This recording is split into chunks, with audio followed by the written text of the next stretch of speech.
Hay secretos que nunca deberían salir a la luz, pero en las sombras de las prisiones más oscuras, algunos secretos son sentenciados por quienes no temen cruzar la línea. ¿Qué sucede cuando el juicio de la sociedad no es suficiente?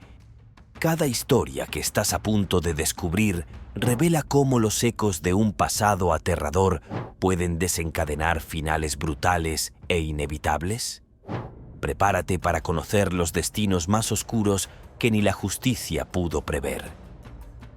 ¿Qué pasaría si el pasado oscuro que ocultaste se volvería tu peor enemigo en prisión? Había algo inquietante en el silencio de la celda esa noche.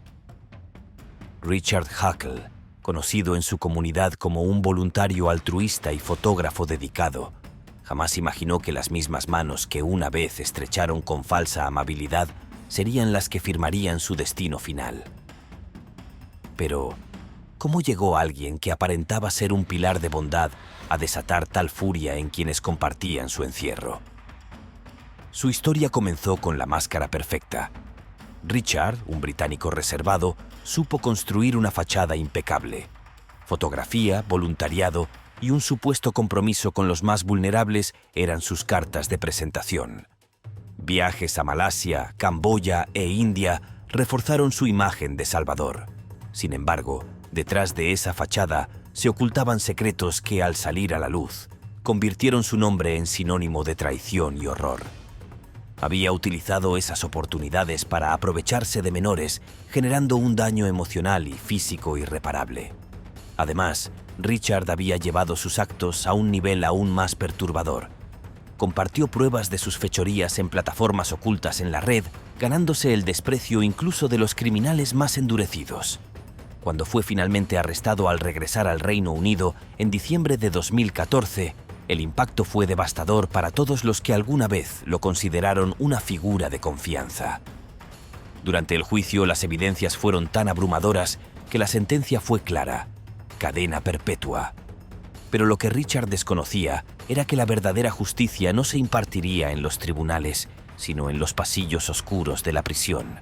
El 13 de octubre de 2019, el recluso Paul Fitzgerald decidió que no podía permitir que Richard continuara respirando el mismo aire que los demás.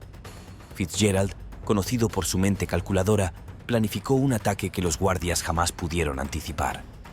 Usó herramientas improvisadas y durante más de una hora descargó una furia tan intensa que el personal penitenciario quedó atónito al encontrar los restos de lo que una vez fue Richard.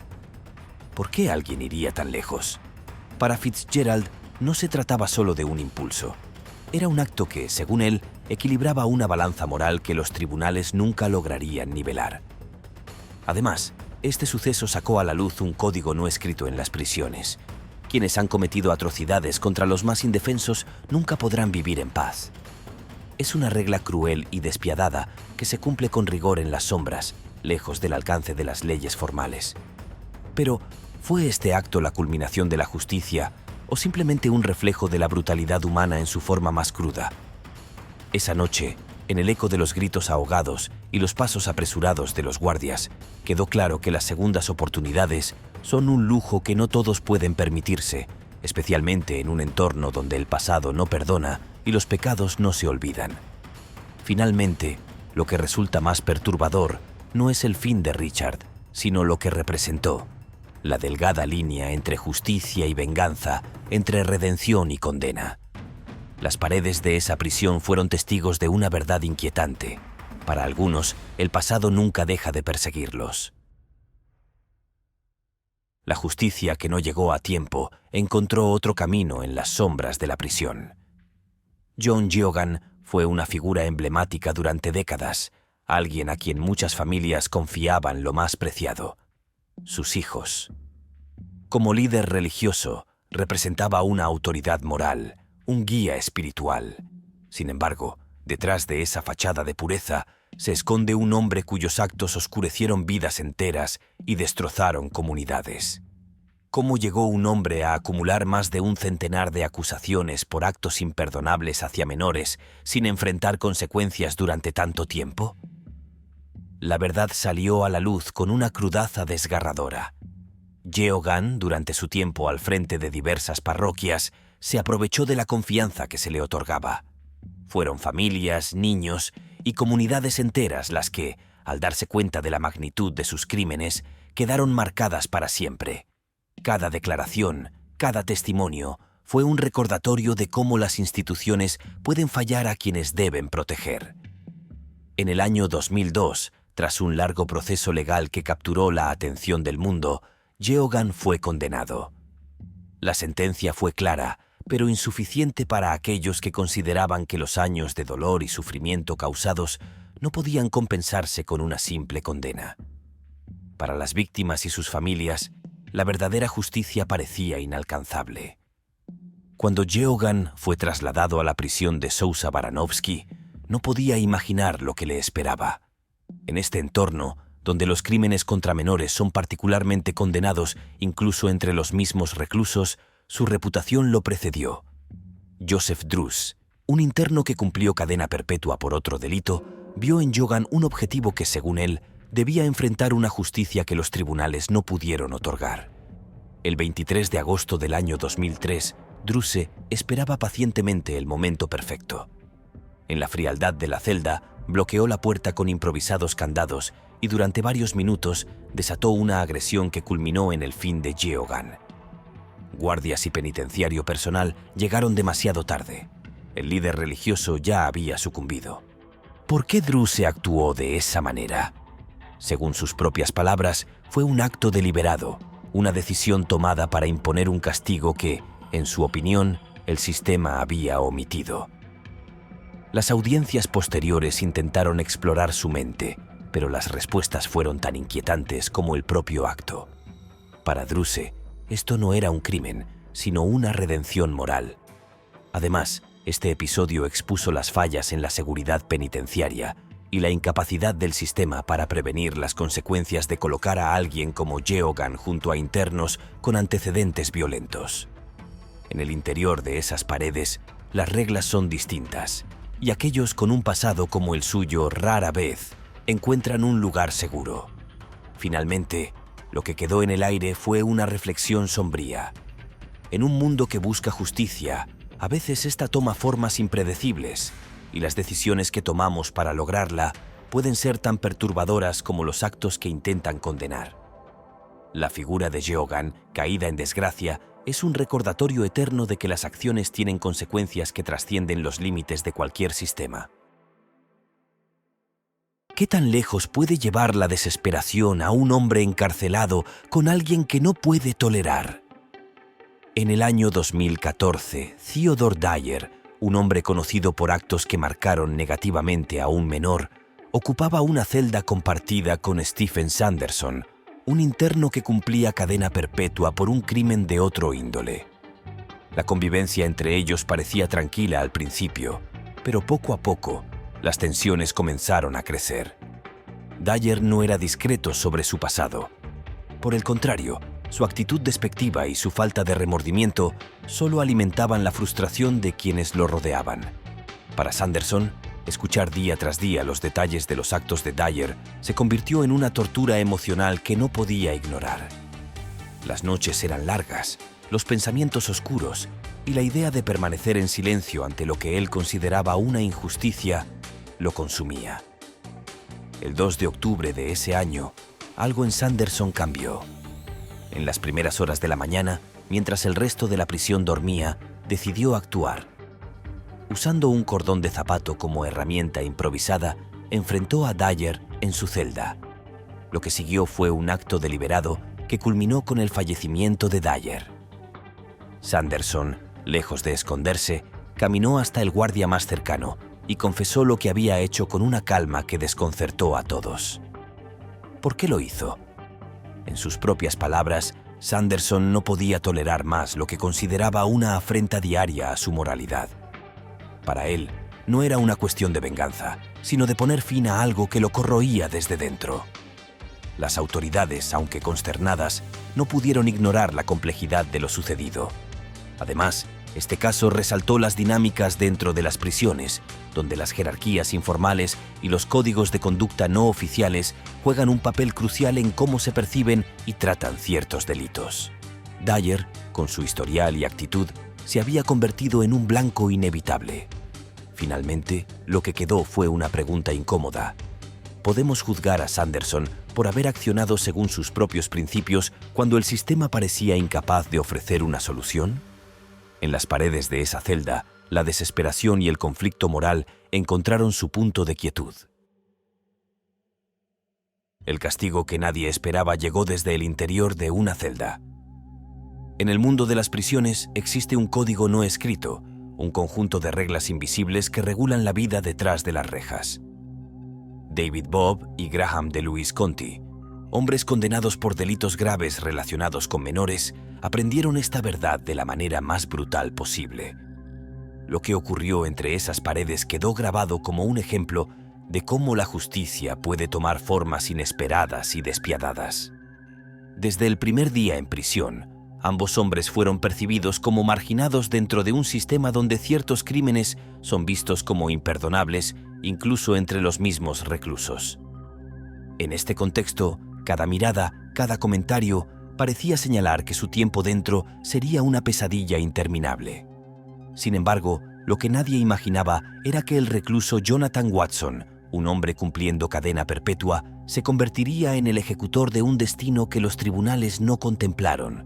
Watson, un hombre reservado pero conocido por su temperamento explosivo, había sido trasladado recientemente a una instalación de seguridad mínima, donde compartía espacio con otros internos, incluidos Bobb y Conti. Según Watson, el ambiente de aquel lugar era una provocación constante. Uno de los reclusos miraba programas infantiles de manera abierta, un acto que Watson interpretó como una burla directa hacia las víctimas de sus compañeros de prisión. El momento de la confrontación llegó un día cualquiera, mientras Watson observaba cómo Bobb se comportaba como si sus actos pasados no lo atormentaran. Fue entonces cuando algo dentro de él cambió para siempre. Primero atacó a Bobb con un objeto contundente, dejando a los guardias sin tiempo para reaccionar. Pero no terminó allí. Al encontrar a Conti en el mismo pasillo, decidió enfrentarlo también, convirtiéndose en el verdugo de ambos hombres en cuestión de minutos. Guardias penitenciarios, alertados por los gritos y el caos, acudieron rápidamente al lugar, pero el daño ya estaba hecho. Watson no logró escapar ni negociar sus acciones. Por el contrario, se acercó al oficial más cercano y confesó tranquilamente lo que había hecho. Según sus palabras, no tenía nada que perder y consideró sus actos como una forma de proteger a otros de futuros daños. Este episodio no solo dejó a dos hombres muertos, sino que también puso en evidencia las fallas en el sistema penitenciario. ¿Por qué alguien con antecedentes violentos fue colocado en una instalación de seguridad más baja junto a individuos que podían generar una respuesta tan extrema? Las preguntas sobre seguridad y prevención quedaron en el aire, mientras los informes de la prisión intentaban dar sentido a lo sucedido. Finalmente, lo que quedó fue una imagen desoladora, un corredor vacío, las huellas de un conflicto inevitable y el silencio de un lugar donde los errores del pasado siempre encuentran la forma de volver.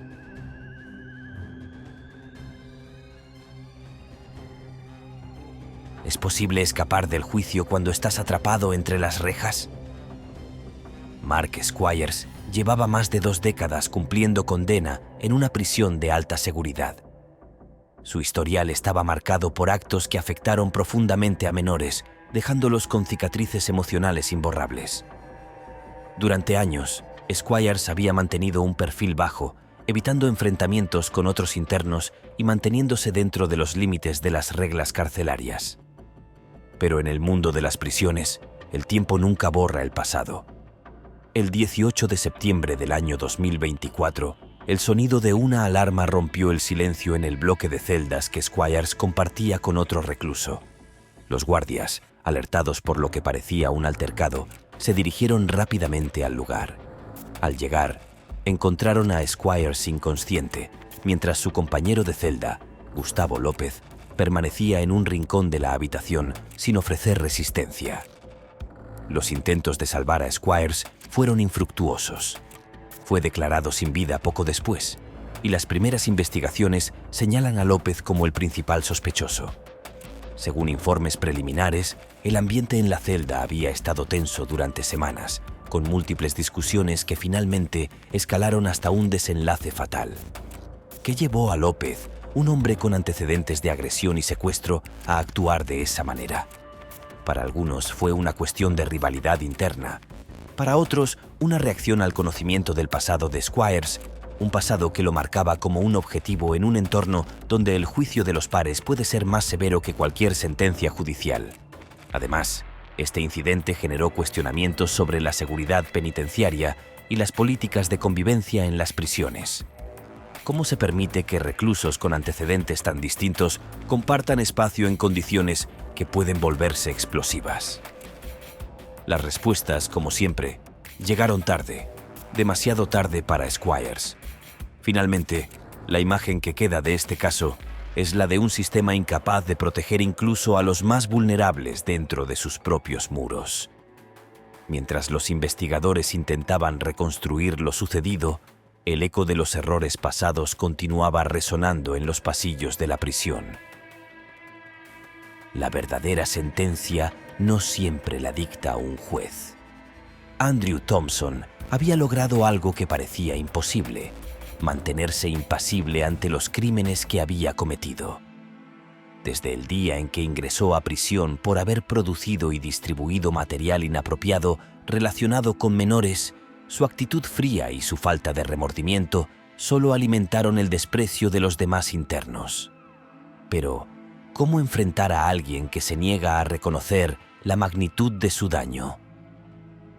El 27 de julio del año 2022, Thompson compartía una celda en el centro penitenciario Blackwater River, en Florida, con un interno conocido por su historial de agresiones violentas, Ángel Quinto, este último condenado por delitos graves como robo a mano armada y homicidio. Había demostrado ser un hombre implacable cuando se trataba de enfrentar a quienes consideraban moralmente despreciables. Thompson había sido sentenciado a 45 años de prisión por los atroces actos que involucraron a menores, pero para Ángel esa sentencia no era suficiente. Según los testimonios de los internos, Thompson hablaba abiertamente sobre sus crímenes, lo que generaba una atmósfera cada vez más tensa dentro de la celda que compartían. Durante días, Ángel había observado en silencio, reprimiendo una ira que solo crecía con cada palabra de Thompson. Todo cambió en una madrugada silenciosa. Ángel esperó hasta que el momento fuera perfecto y utilizó una sábana rota como arma improvisada. En un acto calculado y despiadado, acabó con la vida de Thompson en su propia celda. Luego, como si el peso de su acción no lo perturbara en absoluto, caminó hacia el guardia penitenciario más cercano y confesó lo ocurrido, afirmando que había resuelto un problema moral que, según él, no debía existir. Este evento desató una ola de preguntas. ¿Cómo es que alguien con el historial de Ángel fue ubicado junto a un recluso con un perfil tan conflictivo? ¿Por qué las señales de una posible confrontación no fueron detectadas a tiempo? Las investigaciones internas del centro penitenciario revelaron una serie de fallas en el sistema de asignación de celdas, pero para entonces el daño ya estaba hecho. Finalmente, lo que quedó de esta historia fue una celda vacía y el eco de una decisión que, para Ángel, parecía inevitable. La prisión es un lugar donde el pasado nunca se borra y donde los actos de cada individuo encuentran formas inesperadas de enfrentarlos. ¿Qué puede llevar a un hombre a cruzar la última línea? En el año 2014, Stephen Paul Patchen, un hombre de 63 años, se encontró cumpliendo una condena de casi 20 años por graves delitos relacionados con menores. Su compañero de celda, Kyle Hay Kelbel, era alguien con un pasado igualmente oscuro, pero con una carga emocional mucho más intensa debido a las historias personales que lo acompañaban. La tensión entre ambos había aumentado desde el primer día. Según los informes, Patchen no solo hablaba de sus crímenes con indiferencia, sino que llegó a comentar sobre un incidente que involucraba a un familiar de Kelbel, lo que desató una furia silenciosa en este último. Para Kelbel, cada palabra de Patchen era como una herida abierta que nunca cerraba. La noche del 2 de octubre de 2014, esa tensión finalmente alcanzó su punto de quietud. Kelbel, incapaz de contener más su rabia, usó una cuerda improvisada para atacar a Patchen en su letra. Lo que siguió fue un acto meticuloso. Vistió a Patchen con ropa limpia, lo cubrió con una manta y lo acomodó cuidadosamente en su cama, como si nada hubiera ocurrido. A la mañana siguiente, confesó lo sucedido a los guardias penitenciarios, quienes encontraron la escena tal como Kelbel la había descrita. Este caso puso en evidencia no solo las dinámicas de poder y venganza dentro de las prisiones, sino también el impacto psicológico que ciertos reclusos pueden tener en quienes comparten su espacio. Para Kelbel, este acto no fue un impulso momentáneo, sino una respuesta planificada a años de dolor acumulado. Finalmente, el juicio de Kelbel lo llevó a recibir una condena adicional de 16 años, aunque él mismo afirmó que no se arrepentía de lo que había hecho. En un entorno donde las emociones más oscuras se convierten en moneda corriente, las decisiones como la suya plantean preguntas inquietantes sobre la capacidad del sistema para contener no solo la violencia física, sino también el impacto emocional de los actos del pasado. La oscuridad de una celda no siempre puede contener el juicio de sus ocupantes. Ashley Brofo era un hombre cuya reputación lo precedía, incluso entre los muros de una prisión. Su historial estaba marcado por actos reprochables hacia menores, y su condena lo había colocado entre los más rechazados por los mismos reclusos. En un entorno donde los crímenes no se juzgan únicamente por la ley, Brofo se convirtió rápidamente en un objetivo. El 9 de marzo del año 2023, la celda que Brofo compartía con Evan James Martin fue el escenario de un acto que dejó a todos en la prisión sumidos en un tenso silencio. Martin, un hombre de 43 años, tenía un historial de violencia. Su condena, por intento de asesinato, lo había colocado en una prisión de alta seguridad donde el conflicto era moneda corriente. Para Martin, la presencia de Brofo era una frente constante. Aunque los detalles son escasos, los informes sugieren que los comentarios y la actitud de Brofo alimentaron una tensión que finalmente se desbordó. En la madrugada, Martin decidió actuar. Usó toda su fuerza física para someter a Brofo, asegurándose de que no sobreviviera. Cuando los guardias penitenciarios llegaron, encontraron a Martin calmado, sin mostrar señales de arrepentimiento. Además, lo que siguió fue un interrogatorio que reveló una motivación inquietante. Martin no solo se sintió impulsado por el desprecio hacia Brofo, sino también por la necesidad de enviar un mensaje claro dentro de las paredes de la prisión. En sus propias palabras, había eliminado un problema. El caso de Brofo y Martin no solo resaltó las complejas dinámicas de poder en las prisiones, sino también las fallas en la supervisión que permitieron que esta tragedia ocurriera. Las imágenes de la celda vacía, las esposas metálicas y los pasos apresurados de los guardias quedaron como testigos silenciosos de un evento que nadie pudo prevenir. Finalmente, la historia de Brofo es un recordatorio sombrío de que, en un entorno donde el pasado siempre está presente, las acciones no pueden escapar al juicio de quienes comparten esos oscuros pasillos.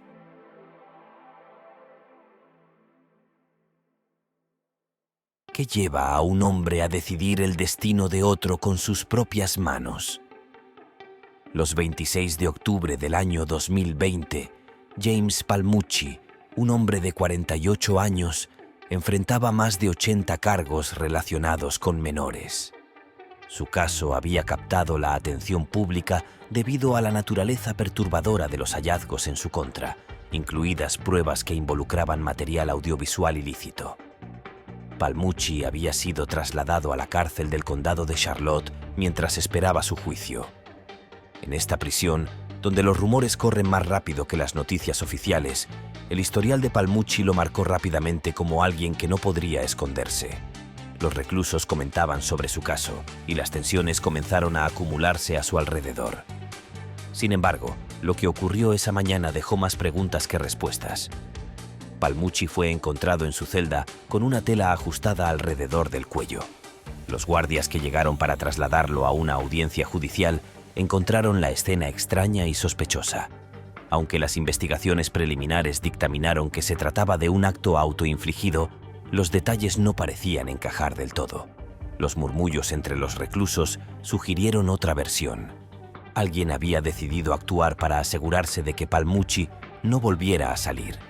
Las cámaras de seguridad no registraron movimientos sospechosos, pero los testimonios indicaron que la celda de Palmucci había sido un lugar de actividad inusual en las horas previas. Además, el caso de Palmucci planteó interrogantes sobre cómo las prisiones manejan a los internos con casos de alto perfil. ¿Fue realmente un acto solitario o hubo manos externas que facilitaron este desenlace? Lo único claro fue el resultado. Un hombre cuya vida estaba marcada por actos cuestionables encontró su final en el mismo lugar donde esperaba enfrentar la justicia. Finalmente, la celda vacía de Palmucci quedó como un testimonio de cómo, en el mundo cerrado de las prisiones, los secretos nunca permanecen ocultos por mucho tiempo.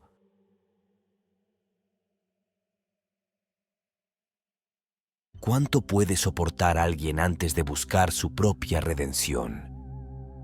Nelson Sanderson había logrado escapar de la justicia durante años, huyendo de país en país antes de ser finalmente capturado y extraditado. Sus crímenes, que involucraban a menores, lo convirtieron en un objetivo de desprecio tanto dentro como fuera de prisión. Pero en el mundo cerrado de los reclusos, sus acciones eran algo que nadie estaba dispuesto a olvidar. En agosto del año 2020, Sanderson fue trasladado a la prisión correccional de Century, un lugar conocido por su estricta seguridad y su atmósfera tensa. Compartir espacio con otros reclusos significaba enfrentar un juicio constante por su historial. Entre esos hombres se encontraba Markel Sawyer, un joven con un historial de violencia que, según los informes, comenzó a observar a Sanderson desde el día en que llegó. El 17 de agosto, en un momento aparentemente común, Sawyer encontró la oportunidad perfecta. Mientras Sanderson estaba en el baño del dormitorio, Sawyer usó una cerradura de combinación como arma improvisada y lo golpeó repetidamente. Los guardias penitenciarios llegaron poco después, pero los daños eran irreversibles. Sanderson fue declarado muerto en el lugar. Cuando Sawyer fue interrogado, dio una respuesta que dejó perplejos a muchos. Afirmó que había recibido instrucciones de un grupo externo. Aunque estas declaraciones parecían fantasiosas, otros reclusos mencionaron que Sawyer hablaba constantemente de teorías conspirativas y de su misión dentro de la prisión. Además, este caso trajo a la luz el impacto psicológico de largas condenas y la forma en que algunos reclusos buscan darle un significado a sus actos. Para Sawyer, este ataque fue más que un momento de ira.